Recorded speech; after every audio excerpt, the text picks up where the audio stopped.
अस्सलाम वालेकुम guys, welcome to bike पे नेपी के।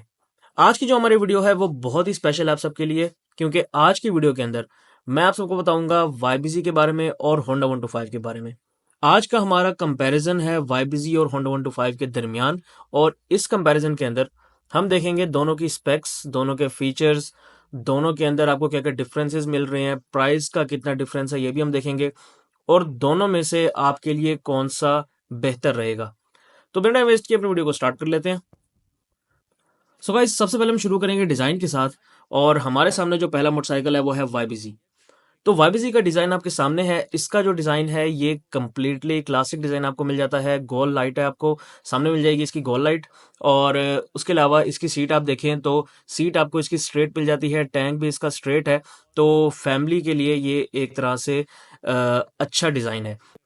इसके बाद अगर देखें होंडा CG125 को, तो CG125 का डिज़ाइन आपके सामने है। CG125 का जो डिज़ाइन है ये भी सिंपल डिज़ाइन आपको मिल जाता है, और इसका जो आपको टैंक मिल रहा है वो भी स्ट्रेट है। सीट मोटरसाइकिल की आपको स्ट्रेट मिल जाती है। बाकी अगर आप हेडलाइट देखें तो हेडलाइट आपको चौरस मिल जाती है। और इसके अलावा अगर हम फीचर्स की तरफ आ जाएं तो होंडा 125 के अंदर ही आप देख सकते हैं कि आपको मीटर के अंदर सिर्फ RPM और स्पीडोमीटर मिल रहा है। इसके अलावा कुछ भी नहीं है। अगर आप इसकी असेंबलीज को देखेंगे तो असेंबलीज में headlight on off, high low indicators, left right horn, सिर्फ यही अवेलेबल है। राइट साइड पे वैसे कुछ नहीं है। जो मैंने आपको चीज़ें बताई हैं वो लेफ्ट साइड के ऊपर है। इसके बाद अगर हम देखें YBZ को, तो यामाहा का जो YBZ है इसके मीटर के अंदर आपको RPM मिल रहा है, speedometer, fuel gauge, gear indicator, ये सब कुछ आपको इसके मीटर के अंदर मिल जाएगा। ये कम्प्लीटली एनालॉग मीटर है। और अगर आप देखें इस मोटरसाइकिल के असेंबलीज को, तो मोटरसाइकिल की जो असेंबलीज हैं इसमें आपको राइट साइड के ऊपर हेडलाइट ऑन ऑफ मिल जाएगा और सेल्फ स्टार्ट का ऑप्शन मिल जाएगा। लेफ्ट साइड के ऊपर मोटरसाइकिल के अंदर आपको headlight, high low indicators, left right और हॉर्न मिल जाएगा। इसके अलावा अगर हम आए मोटरसाइकिल के टैंक की तरफ, तो यामाहा YB125Z का टैंक आपके सामने है। YB125Z का जो टैंक है इसकी कैपेसिटी है 13 लीटर्स की, और अगर पेट्रोल एवरेज की बात की जाए तो ये मोटरसाइकिल ईजिली आपको 40 से 45 किलोमीटर पर लीटर तक एवरेज दे सकता है। अगर आप मोटरसाइकिल की स्पीड 45-50 तक मेंटेन रखते हैं तो ये मोटरसाइकिल आपको ईजिली 55 से 60 तक या इससे ज़्यादा भी एवरेज दे सकता है। अब ये चीज़ आपकी स्पीड के ऊपर भी डिपेंड करती है और आपकी मोटरसाइकिल की मेंटेनेंस के ऊपर भी डिपेंड करती है। अगर आप मोटरसाइकिल को प्रॉपर्ली मेंटेन रखते हैं तो आपको ये एवरेज ईजिली मिल जाएगी। अगर मोटरसाइकिल मेंटेन नहीं है और आप स्पीड मेंटेन रखते हैं तो फिर भी आपको 45-50 तक ही एवरेज मिलेगी, उससे ऊपर जो है वो थोड़ा मुश्किल हो जाएगा। इसके बाद अगर होंडा CG125 की बात की जाए तो CG125 का जो टैंक है ये 9.2 लीटर्स का आपको टैंक मिल जाएगा। इसकी कैपेसिटी 9.2 है। और अगर मोटरसाइकिल की पेट्रोल एवरेज की बात की जाए तो ये मोटरसाइकिल 30 से 40 के दरमियान आपको इजीली एवरेज दे देता है। और अगर आप इस मोटरसाइकिल से अच्छी एवरेज निकालना चाहते हैं तो फिर ये मोटरसाइकिल आपको 45 तक एवरेज दे देगा, लेकिन उसके लिए आपको मोटरसाइकिल को प्रॉपरली मेंटेन रखना पड़ेगा और स्पीड जो है वो आपकी 50 से ऊपर नहीं होनी चाहिए। इसके बाद आ जाते हैं इंजन की तरफ। तो होंडा CG125 का जो आपको इंजन मिल रहा है ये 4 stroke single cylinder overhead valve engine है। OHV होने की वजह से मोटरसाइकिल वाइब्रेशंस अच्छी भली प्रोड्यूस करता है। लेकिन दूसरी तरफ अगर इसकी स्पीड आप देखें तो मोटरसाइकिल की स्पीड बहुत अच्छी है। अगर इस मोटरसाइकिल का बोर देखें तो मोटरसाइकिल का बोर है 56.5 mm। मोटरसाइकिल का स्ट्रोक आपको मिल जाता है 49.5 mm। मोटरसाइकिल के अंदर आपको सिर्फ किक स्टार्ट का ऑप्शन मिल रहा है, इसमें सेल्फ स्टार्ट का ऑप्शन आपको नहीं मिलता। ट्रांसमिशन में इस मोटरसाइकिल के अंदर आपको 4 गियर्स मिलेंगे और तमाम गियर्स इस मोटरसाइकिल के आगे की तरफ लगते हैं। इसके अलावा अगर मोटरसाइकिल के फ्यूल सिस्टम की बात कर ली जाए तो आपको सिंपल कार्बोरेटर इस मोटरसाइकिल के अंदर मिल जाएगा। अगर इस मोटरसाइकिल की स्पीड की और पिकअप वगैरह की बात कर ली जाए तो पिकअप वाइज इस मोटरसाइकिल की पिकअप काफ़ी अच्छी है, और आप ये कह सकते हैं कि जितने भी 125 आपके पास अवेलेबल हैं इस वक्त पाकिस्तान के अंदर, उनमें सबसे बेहतरीन पिकअप आपको इस मोटरसाइकिल की मिल रही है। अगर हम बात करें इस मोटरसाइकिल की स्पीड की तो 110 से 115 तक इस मोटरसाइकिल की टॉप स्पीड है। दूसरी तरफ अगर हम YBZ को देखें तो यामाहा YB125Z का जो इंजन है ये 4 stroke single cylinder overhead camshaft engine है। OHC होने के साथ साथ एयर कूल्ड इंजन आपको मिल जाता है इसका, और OHC होने के साथ साथ बैलेंसर भी इस मोटरसाइकिल के अंदर अवेलेबल है। अब बैलेंसर इस मोटरसाइकिल के अंदर है तो इसकी वजह से कंफर्ट में आपको काफ़ी फ़ायदा पहुंचता है। मोटरसाइकिल कम से कम वाइब्रेशंस प्रोड्यूस करता है और आप इजीली हाई स्पीड के ऊपर इस मोटरसाइकिल के अंदर क्रूज कर सकते हैं। अगर इस मोटरसाइकिल की बोर एंड स्ट्रोक की बात की जाए तो मोटरसाइकिल का बोर 54 mm है। मोटरसाइकिल का स्ट्रोक भी आपको 54 mm मिल जाएगा। और अगर हम बात करें इस मोटरसाइकिल की फ्यूल सिस्टम की, तो मोटरसाइकिल का जो फ्यूल सिस्टम है वो आपको butterfly carburettor based fuel system मिल जाएगा इस मोटरसाइकिल के अंदर। और अगर इस मोटरसाइकिल के ट्रांसमिशन की बात कर ली जाए तो 5 गियर्स आपको इस मोटरसाइकिल के अंदर मिल जाएंगे, और इस मोटरसाइकिल के तमाम गियर्स आगे की तरफ लगते हैं।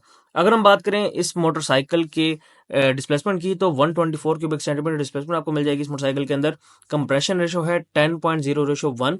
मोटरसाइकिल के अंदर आपको सेल्फ स्टार्ट और किक स्टार्ट दोनों अवेलेबल मिल रहे हैं। और इसके अलावा अगर इस मोटरसाइकिल की पिकअप की बात की जाए, स्पीड की बात की जाए, तो मोटरसाइकिल की पिकअप अच्छी आपको मिल जाती है। ये बुरी पिकअप नहीं है, अच्छी पिकअप आपको मिल जाती है। अगर हम बात करें इस मोटरसाइकिल की स्पीड की, तो ये मोटरसाइकिल भी 110 से 115 तक की स्पीड आपको देता है। सो गाइस, अब हम देख लेते हैं दोनों मोटरसाइकिल्स के कंफर्ट लेवल को। सबसे पहले वाईबीजी को देखते हैं। तो वाईबीजी का जो कंफर्ट लेवल है वो बहुत ज़बरदस्त है। मैं इसको 10 आउट ऑफ 10 रेट करूंगा। इसमें हम 3 चीज़ें देखते हैं। सबसे पहली है सीट। तो सीट इस मोटरसाइकिल की बहुत अच्छी और सॉफ्ट सीट आपको मिल जाएगी। इसके अलावा मोटरसाइकिल के जो शॉक्स हैं वो आपको अच्छे शॉक्स मिल जाएंगे, बड़े शॉक्स आपको मिल जाएंगे, जिसकी वजह से झटका आपको इतना फील नहीं होता। और अगर हम बात करें मोटरसाइकिल के इंजन की, तो इंजन कम से कम वाइब्रेशंस प्रोड्यूस करता है, क्योंकि इसके अंदर बैलेंसर है, जिसकी वजह से आप इस मोटरसाइकिल पे इजीली क्रूज कर सकते हैं। एक शहर से दूसरे शहर आप इजीली जा सकते हैं। दूसरी तरफ अगर हम देखें होंडा CG125 को, तो CG125 को जो कंफर्ट लेवल है वो इतना अच्छा नहीं है। मैं इसको 4 आउट ऑफ 10 रेट करूंगा। अब उसकी रीजन भी आपको बता देता हूँ। सबसे पहले हम सीट को देख लेते हैं। तो इस मोटरसाइकिल की जो सीट है वो हार्ड सीट है, और दूसरी तरफ अगर आप शॉक्स देखें तो छोटे शॉक्स है, जिसकी वजह से आपको छोटे छोटे झटके भी फील होते हैं। अगर बाइक का इंजन देख लें, तो इस मोटरसाइकिल का जो इंजन है ये OHV इंजन है, जिसकी वजह से वाइब्रेशन ज़्यादा प्रोड्यूस करता है ये। और लॉन्ग टूर अगर आप इस मोटरसाइकिल पे करते हैं तो आप कंफर्टेबल नहीं रहते, फिर आपके लिए ये कमर का दर्द और कंधों का दर्द ये आम होता है। सो गाइस, इसके बाद अगर हम देखें पेंट एंड बिल्ड क्वालिटी को, तो दोनों की पेंट क्वालिटी और बिल्ड क्वालिटी मेरे ख्याल में ऑलमोस्ट सेम है। अगर हम बात करें टायर्स और ब्रेक्स की, तो मोटरसाइकिल जो है YBZ, उसके टायर्स आपको अच्छे मिल रहे हैं, फ्रंट पे भी और बैक पे भी। ब्रेकिंग भी इसकी अच्छी है। दोनों में आपको ड्रम ब्रेक्स मिलेंगी। होंडा 125 के अंदर भी ड्रम ब्रेक्स हैं, और जो YBZ है उसमें भी ड्रम ब्रेक्स हैं आगे पीछे। तो ब्रेकिंग वाइज अगर आप कंपैरिजन करते हैं तो मेरे ख्याल में YBZ की ब्रेकिंग ज़्यादा बेहतर है। अगर हम बात करें रोड ग्रिप की, तो रोड ग्रिप जो है वो दोनों मोटरसाइकिल्स की अपनी जगह बेहतर है। मेरे ख्याल में जो ज़्यादा बेहतरीन रोड ग्रिप है वो आपको यामाहा YB125Z की मिल रही है। गियर बॉक्स की बात करें तो YBZ का गियर बॉक्स ज़्यादा स्मूथ है। अगर बात की जाए सीटिंग पोस्चर की, तो जो होंडा CG125 है उसका सीटिंग पोस्चर ज़्यादा बेहतरीन है।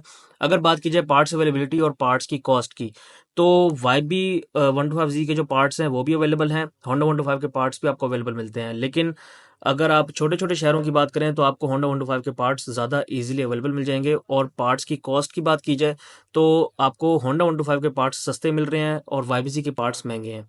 अगर मैकेनिक्स की बात की जाए तो दोनों के मैकेनिक्स आपको मिल जाएंगे, कोई मसला नहीं है। रोड रिडक्शन दोनों की अपनी जगह अच्छी है। अगर हम बात करें प्राइस की, तो प्राइस में जो है वो अच्छा डिफरेंस है दोनों मोटरसाइकिल्स के अंदर। अब सबसे पहले देख लेते हैं YBZ की प्राइस। तो यामाहा YB125Z की जो प्राइस है वो है 4,24,000 रुपये, 4,24,000 रुपीज़ YB125Z की प्राइस है। और अगर हम देखते हैं होंडा CG125 की प्राइस, तो वो है 2,34,900 रुपये, 2,34,900 रुपीज़ आपको होंडा CG125 की प्राइस मिल रही है। सो गाइज, प्राइस का डिफरेंस आपके सामने है। प्राइस जो है वो ऑलमोस्ट डबल है YB125Z की। और अगर आप दोनों में से कोई चूज करना चाहते हैं तो आपके बजट के ऊपर कंप्लीटली डिपेंड करता है। अगर आपका बजट कम है तो CG125 की तरफ जा सकते हैं आप। अगर आपका बजट अच्छा है तो फिर आप YB125Z की तरफ जाएं। लेकिन अगर आपका बजट दरमियाना है, यानी कि आपके पास 3-3.5 लाख रुपए हैं, और आप कोई अच्छा मोटरसाइकिल लेना चाहते हैं, तो आप यूज़ में YB125Z प्रेफर कर सकते हैं। Thank you very much. अल्लाह हाफिज़।